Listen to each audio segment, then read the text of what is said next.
बिस्मिल्लाहिर्रहमानिर्रहीम। अज़ीज़ तलबा अस्सलामु अलैकुम। आज हम पढ़ने जा रहे हैं एक कहानी जिसका उन्वान है जिसका काम उसी को साजे। तो अज़ीज़ तलबा, ये कहानी हमारे इम्तिहानी नुक्ता नज़र से पहली कहानी है हमारे सिलेबस में। तो आइए हम आज के सबक का आगाज़ करते हैं। सख्त गर्मी थी, धूप में शिद्दत थी। धूप ज़्यादा हो तो जाहिर है गर्मी की शिद्दत जो है वो बढ़ जाती है और हर तरफ आसमान से आग बरस रही थी। यूं महसूस हो रहा था कि जैसे आसमान से आग बरस रही है, यानी कि गर्मी कसरत से है, गर्मी की शिद्दत या जो हिद्दत है वो ज़्यादा है।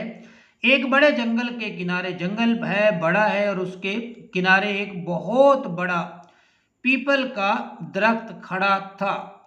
उस जंगल में एक दरख्त था, जैसे दरख्त की अकसाम होती हैं तो उसमें एक किस्म पीपल की है, वो दरख्त था और वो बड़ा दरख्त था जिसकी घनी छांव में, उसकी छांव जो है वो गहरी थी, ज़्यादा थी। छांव में एक बढ़ई लकड़ी के बड़े बड़े लठ चीरने में मसरूफ़ था, यानी कि वो बड़ी बड़ी जो लकड़ियां हैं उनको चीरने में मसरूफ़ रहता या मसरूफ़ था। वो अपने काम में इस कदर मशगूल होता था, इस कदर जो है वो लगा हुआ होता था, मसरूफ़ होता था कि उसने सिवाय दरख्त की छांव के किसी और तरफ कभी ध्यान नहीं दिया था। इनके दरख्त की छांव के अलावा उसने किसी और तरफ जो है कभी अपनी तवज्जो जो है वो नहीं की। पीपल के ऊपर एक बंदर भी रहा करता था। वो दरख्त जिसके नीचे बढ़ई बैठकर जो है वो बड़ी बड़ी लकड़ियां जो है वो चीरा करता था, उनके हिस्से किया करता था और अपने काम में मसरूफ़ और मशगूल रहता था। उसी पीपल के ऊपर एक बंदर भी रहा करता था जो बड़ी तवज्जो से बढ़ई को लकड़ी चीरते देखा करता था। वो बंदर जो है वो वहाँ पे रहता था और बढ़ई जब जो है लकड़ियाँ जो है वो चीरता तो वो बड़े ध्यान से, बड़ी तवज्जो से जो है वो बढ़ई को जो है वो देखता था। उसे बढ़ई का काम इतना पसंद आया कि वो चाहता था कि वो बढ़ई बन जाए, यानी कि बढ़ई के काम में उसको बहुत ज़्यादा जो है वो दिलचस्पी हो गई थी और वो चाहता था कि वो खुद बढ़ई बन जाए और वो भी लठ पर बैठकर, लकड़ी के टुकड़े पर बैठकर उसी तरह लकड़ी चीरे जिस तरह बढ़ई काम करता है। बढ़ई का ये तरीका था कि वो लकड़ी चीरते वक्त लकड़ी की दर्ज में, लकड़ी की जो सुराख है दर्ज में एक पिक्चर ठोंक लिया करता था। पिक्चर से मुराद है लकड़ी का टुकड़ा। उसने जो है लकड़ी के टुकड़े बनाए होते थे और फिर वो उन सुराखों में जो है वो लकड़ी के टुकड़े जो है वो ठोंक लिया करता था ताकि लकड़ी चीरने में आसानी रहे।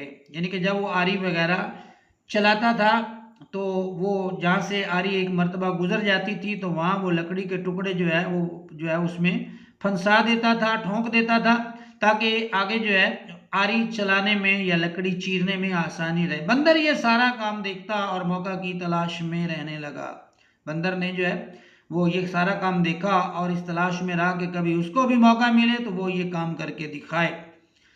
एक दिन का जिक्र है, लो जी मौका भी मिलने जा रहा है। एक दिन का जिक्र है कि बढ़ई किसी ज़रूरत के तहत लट से उठ गया। वो लकड़ी जिस पर बैठकर वो चीर रहा था, उनके टुकड़े कर रहा था, वो वहाँ से उठ के कहीं और किसी काम की गरज से चला गया। उसने आरी और पिक्चर दोनों अपनी जगह छोड़ी और कुछ देर के लिए दूर चला गया। उसने आरी भी वहाँ छोड़ी और वो लकड़ी के टुकड़े भी जो है उसने वो जो दर्द में जो है वो ठोंस देता था वो भी वहाँ छोड़े और उठ के कहीं दूर चला गया। बंदर नक्काल तो होता ही है, बंदर नक्काली तो करता ही है, नकलें तो उतारता ही है। जब उसने देखा कि बढ़ई मौका महल से उठकर कहीं चला गया है और मैदान खाली है तो वो दरख्त से उतरा और झट लठ पर आ बैठा। फौरन जो है वो ऊपर से उतरा और जो है उसी लठ पे जो है फौरन आकर जो है वो बैठ गया। उसने एक लम्हे के लिए इधर उधर देखा और फिर झांक कर लकड़ी की पिक्चर के साथ खेलने लगा। तो वो पिक्चर जो है जिसको बढ़ई ने जो है वो लकड़ी के सुराख में जो है वो ठोंस रखा था, उसके साथ उसने खेलना शुरू कर दिया। वो देर तक जोर लगाता रहा और पिक्चर को हिलाता रहा। آخر کار پکچر درد سے نکل آئی اور دراز بند ہو گئی، اس کا جو سوراخ تھا وہ بند ہو گیا، لیکن اسی لمحے بندر کا ہاتھ بھی درد میں پھنس گیا۔ وہ جو سوراخ تھا اس میں بندر کا ہاتھ پھنس گیا۔ بندر بہتیرا چیخا، بہت زیادہ چیخا، چلایا، اس نے آوازیں لگائیں، مگر اس کا ہاتھ اس بری طرح پھنسا تھا کہ اس کا نکلنا محال تھا۔ اب اس کے ہاتھ کا نکلنا جو ہے وہ مشکل ہو گیا تھا۔ بندر درد کی شدت سے بے ہوش ہو گیا۔ بے ہوش ہو گیا جو ہے، اس کو درد جو ہے وہ زیادہ تھا تو وہ اس کی تاب نہیں لا سکا، تو جس کی وجہ سے بندر جو ہے وہ بے ہوش ہو گیا۔ بڑھئی نے بندر کی چیخیں سنی تو وہ بھاگا موقع پر پہنچا۔ یہ آوازیں بڑھئی کے کانوں تک بھی پہنچی اور اس نے دیکھا کہ جو ہے مسئلہ تو جو ہے وہ خراب ہو گیا ہے۔ وہ بھی بھاگا جو ہے وہ آیا، موقع پر پہنچا۔ کیا دیکھتا ہے کہ پکچر تو باہر نکلی پڑی ہے اور اس کی جگہ بندر کا ہاتھ درد میں پھنسا ہے اور بندر بے حس و حرکت پڑا ہے، یعنی کہ وہ حرکت نہیں کر رہا۔ بڑھئی نے جلدی سے پکچر اٹھائی اور لکڑی کی دج میں ٹھونک دی۔ وہاں سے لکڑی کا ایک ٹکڑا اٹھایا اور جو اس کا سوراخ تھا، درز تھی، اس میں جو اس نے ٹھونک دی۔ درد کھلی تو بندر کا ہاتھ درد سے آزاد ہو گیا، مگر یہ کیا، بندر تو مر چکا تھا۔ بڑھئی کو بندر کے اس طرح مرنے کا بڑا دکھ ہوا۔ وہ بڑبڑانے لگا۔ بڑبڑانا مطلب کہ خود کلامی کرنا، منہ میں آواز نکالنا۔ وہ جو بڑبڑایا یا اس کی جو بڑبڑاہٹ تھی وہ کیا تھی، وہ تھا بے وقوف تو بندر تھا، بڑھئی بننے کی آرزو میں جان سے ہاتھ دھو بیٹھا۔ کسی نے سچ ہی کہا ہے، جس کا کام اسی کو ساجے، دوجا کرے تو ڈھینگا باجے، یعنی کہ جس کا کام ہوتا ہے اسی کو ہی وہ اچھا لگتا ہے یا وہی اس کو احسن طریقے سے سر انجام دے سکتا ہے۔ اگر کوئی دوسرا اس میں جو ہے وہ ہاتھ ڈالے گا تو وہ کام میں بھی نقصان ہوگا اور ممکن ہے کہ ہاتھ ڈالنے والے کا بھی نقصان ہو۔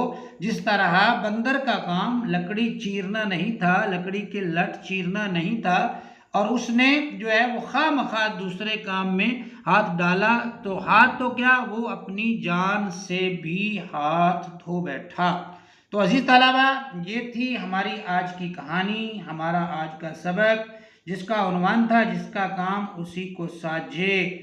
تو ملتے ہیں عزیز طلبہ اگلے سبق کے ساتھ، تب تک اپنا بہت سا خیال رکھیے گا۔ اللہ حافظ۔